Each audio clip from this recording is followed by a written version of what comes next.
Right, battle report time, guys. We're going to go for a mini battle report today, a very quick one, just a little short fire. One of my first actual YouTube battle report, so bear with us. But we're doing a little storyline of basically Arnor. King Arvedui has just sent a little warband, he's dispatched it. There have been reports of Angmar once again pushing against the boundaries of Arnor. They're making their final assault, and so he sent 10 of his best men, along with a captain and a banner bearer, to see what's happening and try and destroy the force that's threatening on their realm.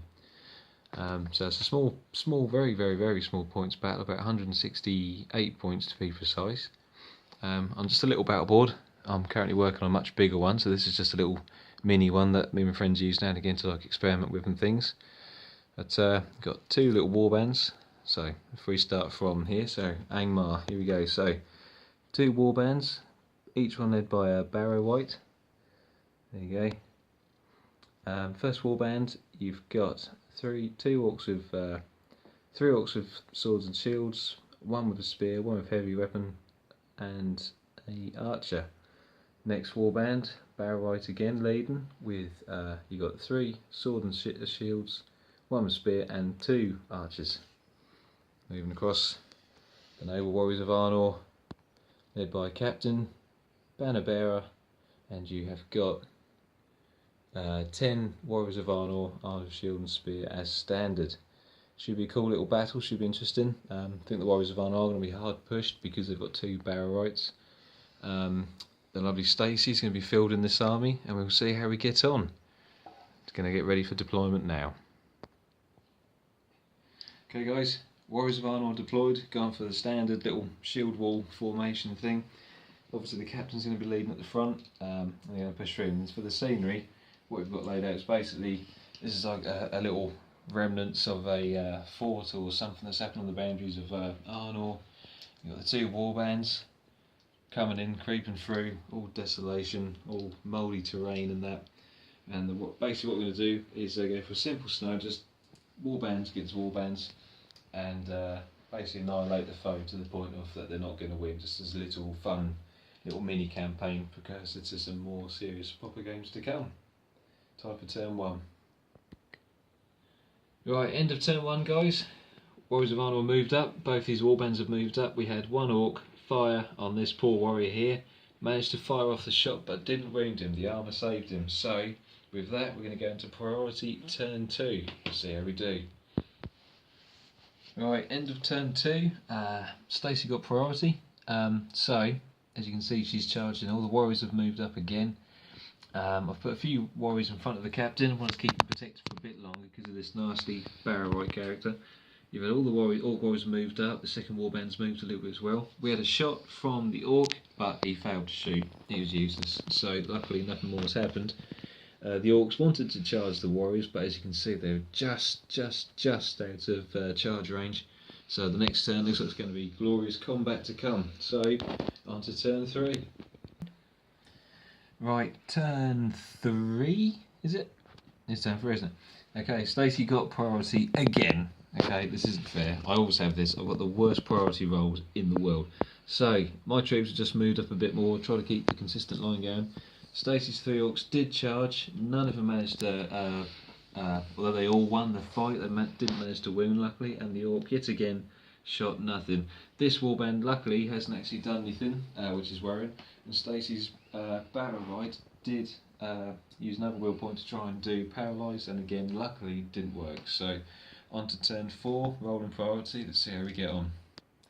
Right, end of turn four, I got priority finally, but it didn't do me any favours whatsoever. Barrow White used another point to fight with the paralyse rule, didn't succeed yet again. Archers had no luck. Unfortunately, even though I've got my spearmen queued up in twos so that they could get double the attacks, some of them didn't win the fight values, and sadly first blood has gone to Angmar with one dead warrior of Arnor. He's died gloriously, and he will be put here to cheer him on from the sidelines. So that's the end of turn four, going into turn five. Things are going to get messy as they are starting to creep around the sides now of the ruins. So here we go. Okay, turn 5. Much better this turn for the Warriors. This is looking quite good. Lost the combat here, sadly, but the Captain of Arnor have charged up with Chapin behind, and they've managed to win against the Orc. It's quite easy really with the Captain. He didn't have to use any might points that I thought at one point he would. However, just before this, the Barrowite did use the Paralyse on the Captain. It succeeded, so I had to use the Captain's only will point to resist, which luckily he did.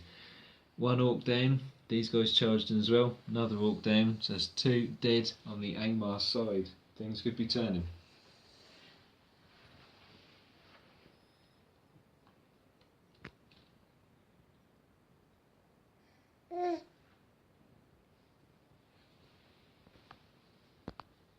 Turn 6, and it's been carnage. It's been brilliant. Arnor have taken 2 more Orcs down. Captain won the fight easily and just annihilated the Orc. Had the 2 spearmen doing their attack on him. The combined attacks, one against the Orc.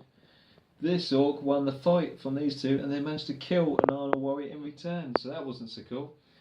Barrowite obviously has used all his will points now, so he's now got no paralyse ability, which is going to be very handy. Plan is to charge him with the Captain and some warriors next turn, if they can pass the carriage tests. And worryingly, second warband is finally now starting to get very close to these guys, so I've moved a few up, try and get ready for the attack that's about to come. Turn 7 coming up. Okay guys, turn 7, another really cool turn. Didn't plan my moves out too well, so Stacey counteracted my charges, but finally a Barrowite's managed to paralyse one warrior. We put a dice next to him just to make sure we know he's paralysed and is next dead. I tried to tried to bring him back to life, but I rolled a 5. Whoops, let me just roll it there. A 5, typical, 1 off, damn it. The Orcs all moved up, had a few more combats and things, nice little combats here. And the Captain, using the last of his mites, because he used the 1 point of might in the previous turn, killed the first Barrowite. First Barrowite is now dead. So it looks like the Warriors of Arnor could be on the up here. We'll see how he gets on in turn 8. Turn 8, disaster. It's been awful. Okay, so the paralysed model wasn't able to get back up, and he's now been killed by the Orc because of the fact he's been paralysed. Another model was paralysed by this nasty little Barrowite. Drew a combat here, no succeeds. These guys fought against this Orc and the Captain fought against this Orc, and believe it or not, nothing. Didn't manage to win the Orcs whatsoever, didn't even win the fights. Absolute tragic. So it could get a bit hairy with this Barrowite starting to pick off these warriors here. I'm going to see what I can do. Yeah, could be interesting. Right, time for turn 9.